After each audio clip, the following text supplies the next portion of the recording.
Bonsoir et bienvenue à tous pour ce tout dernier JT de la semaine, le JT du Rosaire réalisé en collaboration avec la Media School du Chemin Neuf, la Web TV de la communauté Kansanova et puis bien sûr Noé 3.0. Et oui, le pèlerinage du Rosaire, c'est déjà fini et en cette fête de Notre-Dame du Rosaire, aujourd'hui, la grande messe finale, la messe d'envoi, a été donnée sur l'esplanade de la basilique du Rosaire. C'est le moment fort de la journée. Nous la suivrons avec la communauté mauricienne. Nous irons également cueillir quelques merveilles du jour sur cette même esplanade à l'issue de la messe pour savoir ce que les pèlerins ont reçu pendant ces 4 jours. Ce sont des grâces, vous verrez, très mariales. Marie sera à l'honneur dans ce journal et puis nous recevrons le frère Olivier de Saint-Martin, notre domino du jour, pour faire un premier bilan de ce pèlerinage. Mais partons sans plus tarder avec ces pèlerins mauriciens. Notre journaliste Olivier François a passé quelques heures avec eux. Reportage.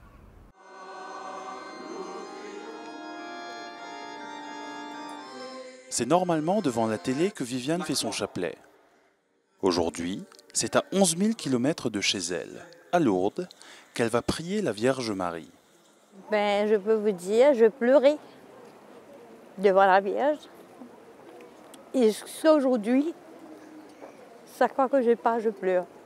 Parce que j'attends ce moment-là depuis longtemps, d'être là pour prier avec Maman Marie. Et c'est une rêve qui s'est réalisée. Les Mauriciens portent une grande dévotion à la Sainte Vierge. Pour José, qui venait pour la première fois au pèlerinage, la présence de Marie était palpable à tous les niveaux. Je dis, Marie est à l'œuvre, cette affection que tous les gens te portent, les gens que tu ne connais pas. Tu arrives le matin pour le petit déjeuner, on te dit bonjour avec le sourire. Et ça fait grandir encore beaucoup de choses en moi. Ils sont plus de 75 pèlerins à s'être déplacés de l'île Maurice. Le père Milazar, qui fait le voyage depuis 3 ans, s'est rendu pour la première fois aux piscines du sanctuaire marial. Cette expérience, cette démarche spirituelle de plonger à la piscine. Donc comme c'est pour essayer, et avec la grâce de Marie, essayer de renouveler, de renouvellement même, et dans la vie de prêtre et dans la vie de chrétien. Le sanctuaire de Lourdes accueille chaque jour des pèlerins venus du monde entier. Une présence et une dévotion qui viennent prouver que l'amour de la Sainte Vierge dépasse les frontières.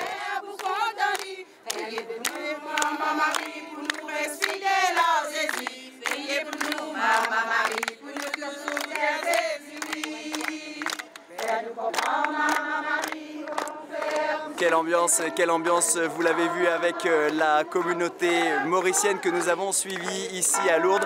Et le pèlerinage du Rosaire est bien évidemment une occasion unique pour vivre ces moments de fête avec la Vierge Marie au cœur.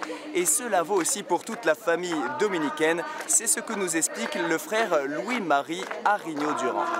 J'aime dire, pour plaisanter, que Notre-Dame préfère l'ordre dominicain. Bien sûr, nous la partageons avec les autres, mais dès l'origine, Saint Dominique a montré une grande dévotion pour Marie. Il aimait Notre-Dame et les chroniques nous disent qu'il enseignait aux frères à aimer Notre-Dame.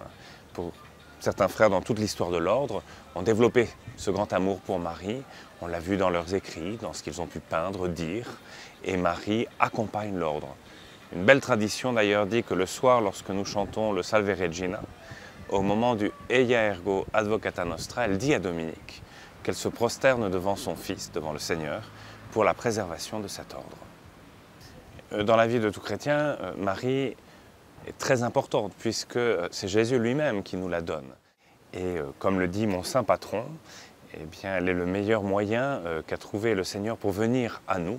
Elle doit certainement être le meilleur moyen pour nous pour aller vers le Seigneur.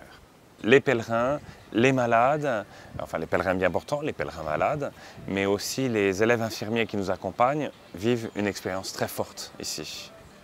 En un mot, il faut qu'ils trouvent le Seigneur par Marie, tout simplement. Et on sent nos dominicains chouchoutés par Marie, je ne sais pas ce que vous en pensez. Ah, ça oui, on peut dire. Et beaucoup de pèlerins, eux aussi, ont reçu leur cadeau, leur grâce de la Vierge Marie pendant toute cette semaine du pèlerinage du Rosaire. Ce sont nos merveilles du jour.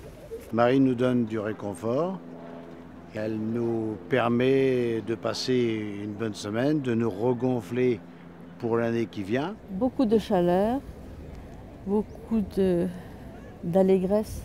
Comme on vient se ressourcer tous les ans auprès de Marie, pour qu'elle nous donne du courage tout le long de l'année. Beaucoup de joie et d'émotion. On a pu servir des malades qui ont été très heureux et par la suite ça nous a rendus nous aussi heureux. On retrouve beaucoup d'amitié, de solidarité de gens qu'on ne connaît pas et c'est ça qui est formidable. Plein de joie, plein de joie. Et j'ai une hâte d'aller témoigner tout ce que j'ai vécu pendant cette semaine de pèlerinage. On peut suivre son exemple, elle a fait confiance à l'ange et nous, il faut qu'on puisse faire confiance à ce qu'on nous demande de faire et dans les personnes âgées et en difficulté, comme eux, ils nous font confiance en nous laissant les aider. Que beaucoup de merveilles. Et j'ai emmené beaucoup de personnes dans mon cœur au rosaire. J'ai l'impression de repartir avec une valise plein de grâce, plein de joie, plein d'amour. Je peux témoigner que Marie nous a apporté, puisqu'à travers elle, nous a apporté beaucoup de choses. Et je pense que c'est toute notre famille qui en bénéficiera. Le Seigneur a fait des merveilles ici à Lourdes. Maintenant, il s'agit de répartir et témoigner. Au village, au marché, au lycée, à la maison de retraite. Comme nous avons entendu ce matin par Monseigneur Lafont, Marie nous dit « Faites tout ce que mon fils vous dira ».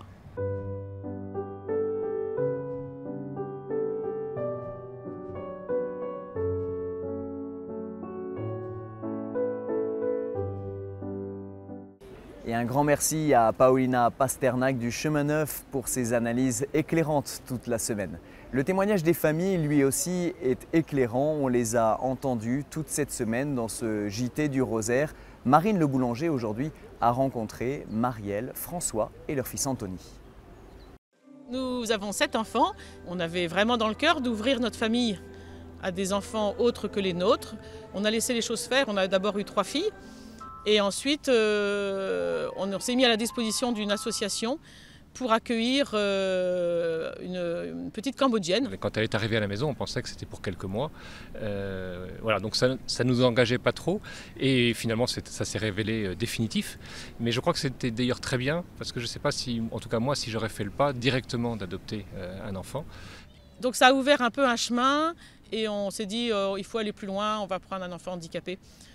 Et on a pu accueillir Martin. Ça a été une grande joie pour tous. Ils étaient encore petits et je pense que ni eux ni nous ne mesurions trop cette aventure, mais que nous n'avons jamais regretté.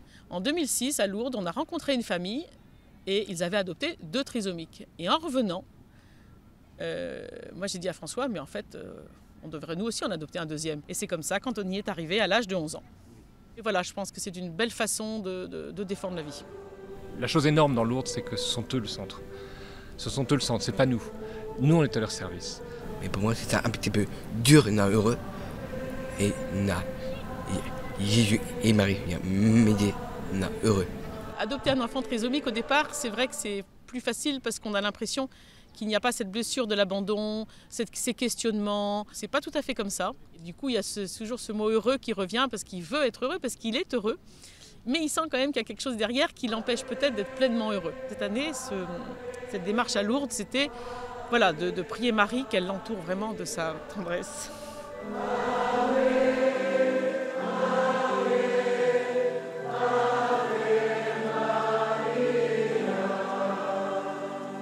Vous le voyez, la Vierge prend une place centrale dans les magasins de Lourdes, mais sa vraie place est bien évidemment dans le cœur des pèlerins. C'est le cas par exemple pour Raphaël, un jeune voiturier de 17 ans. Il a été attiré par la Vierge Marie. On écoute son témoignage, c'est notre petite main du Pélé du jour. Je suis en terminale ES au lycée Saint-Jean de Lectoure. Personnellement, je ne suis pas catholique. Je ne suis pas catholique et donc vraiment cette initiative-là, elle n'était pas pour une question de foi, mais beaucoup plus pour un côté humain, de se mettre au service de l'autre. Des valeurs qui sont, je pense, qui surpassent la religion, le dogme. Ce qui se crée avec le pèlerin, c'est une relation de confiance tout d'abord. C'est que finalement c'est un échange et c'est une personne âgée qui a un vécu, qui a une histoire, me dit des choses, vous voyez. Elle met des mots sur ce qu'on peut ressentir en tant que jeune. Elle peut répondre à des questions, à des questionnements que nous pouvons avoir. Et donc c'est pour moi la part la plus intéressante de voiturier au télé. Ce que je conseillerais à mes amis, c'est de ne pas venir avec un quelconque a priori, car au rosaire, que vous soyez catholiques, musulmans ou je ne sais quoi, athées, vous aurez votre place. Et c'est pour l'humain que l'on vient, c'est pour l'humain. À travers l'image de la Vierge Marie, tout le monde se reconnaît. Tout le monde se reconnaît comme étant frère, sœur, venant du même endroit. Et c'est cela que j'apprécie beaucoup. Voilà. Et pour conclure notre émission, nous retrouvons comme chaque soir notre domino du jour. Aujourd'hui, le frère Olivier de Saint-Martin, directeur du pèlerinage du Rosaire. Bonjour frère. Bonjour Charles-François. Alors bien évidemment, il est impossible de tout dire sur ce qui s'est passé ces 4 derniers jours, mais si vous aviez une ou deux choses à retenir de cette semaine. On a eu la chance d'avoir un temps absolument génial, il a fait beau. Ce qui m'a frappé, c'est encore plus que les autres années, un climat très paisible. Alors, les gens sont restés dans le sanctuaire, il y avait une soif d'aller aux conférences. Tous nos conférenciers, qui étaient assez divers, il y avait du témoignage, il y avait du plus théorique, il y avait de l'entre-deux. Tous les conférenciers ont beaucoup touché. Et puis, une autre dimension qui a été très belle, ça l'est tous les ans, mais là ça prend une ampleur inédite, c'est l'échange d'intentions de prière. Il y a eu plus de 12 000 intentions qui ont été déposées par des internautes. Et si je prends les 22 000 pèlerins du Rosaire, enfin en gros on arrive à 30 ou 40 000 intentions de prière qui ont été déposées, priées et avec lesquelles les pèlerins sont repartis. Nous avions dans ce journal aussi une chronique sur les petites mains qui font le pélé. Est-ce que ça aussi ça fait partie de l'identité de ce pèlerinage du Rosaire? Alors je crois effectivement que dans tout pèlerinage, il y a les bénévoles qu'on voit et puis il y a ces petites mains qui sont derrière, qu'on ne voit pas, les fleuristes ou encore pour ma part une équipe de logistique qui approvisionne tous les lieux pour que le pèlerinage puisse se dérouler. Et puis aussi ce qu'on ne voit pas, toutes ces réunions techniques qu'on peut avoir avec des bénévoles dans lesquelles il faut organiser des célébrations, des conférences, etc.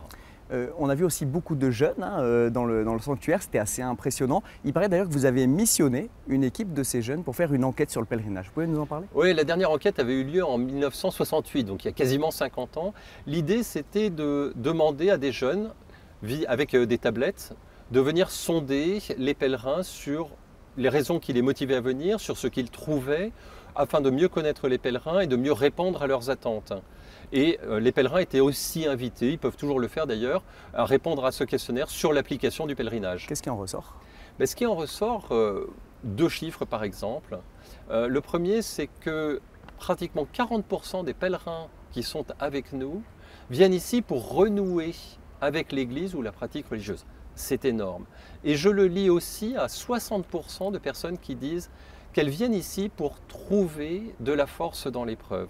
Donc pour moi, c'est un appel extraordinaire parce que ça veut dire qu'ici à Lourdes, des personnes qui vivent l'épreuve, qui se sentent peut-être éloignées d'une certaine manière ou pas en droit d'être dans l'Église quand elles sont chez elles ou elles sont connues, ici, elles se sentent membres de l'Église. Et là, il y a un enjeu pastoral d'évangélisation qui est extraordinaire.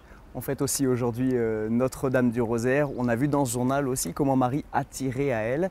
Comment est-ce que vous avez senti la présence de Marie pendant ces 4 jours? Alors, il y a le chapelet quotidien à la grotte animé par les jeunes avec les intentions de prière. Et puis un petit signe, une petite merveille. En début de semaine, on a une rose qui a fleuri au pied de la Vierge Marie à la grotte. Une rose en octobre, je ne l'avais jamais vue. C'était au tout début du pèlerinage, elle nous a suivis tout le pèlerinage. Ben voilà, une merveille avec laquelle on pourra repartir aussi. Vous avez peut-être d'autres merveilles qui vous ont marqué? Alors, les plus belles merveilles, ce sont les témoignages, ce sont les visages radieux des pèlerins. Mais parfois, ça se touche concrètement. Notamment, on invitait les pèlerins à dire une parole de Dieu qui touchait leur cœur. Et beaucoup ont joué le jeu. Ils nous ont donné une parole avec laquelle ils partaient. Et pour un bon nombre, en fait, ils prenaient une phrase du Magnificat, le Seigneur fit pour moi des merveilles. Ils prenaient une phrase de la Vierge Marie dans son cantique d'action de grâce, une phrase avec laquelle ils partent. Et ça, pour moi, c'est extraordinaire parce que ça veut dire que voilà, Dieu leur a parlé, ils partent avec cette parole qui vient illuminer leur journée et leur vie. Merci frère d'avoir accepté cette invitation à répondre à mes questions et puis merci surtout pour votre accueil ici à Lourdes pour ce pèlerinage du Rosaire. Merci à vous, merci à tous les téléspectateurs qui nous suivent et puis j'espère que nous serons encore plus nombreux en 2018 et que vous serez là. Et je vous souhaite un bon repos, bien entendu. Merci également à tous nos partenaires et amis de la Media School du Chemin Neuf, de la Web TV de la communauté Kansanova et Noé 3.0, avec lesquels les équipes de KTO ont collaboré pour la réalisation de ce journal. À mon tour de vous remercier également pour votre fidélité et j'espère à l'année prochaine. Au revoir. Ce n'est qu'un au revoir, mes frères. Ce n'est qu'un au revoir. Oui, nous reverrons, mes frères. Ce n'est qu'un au revoir.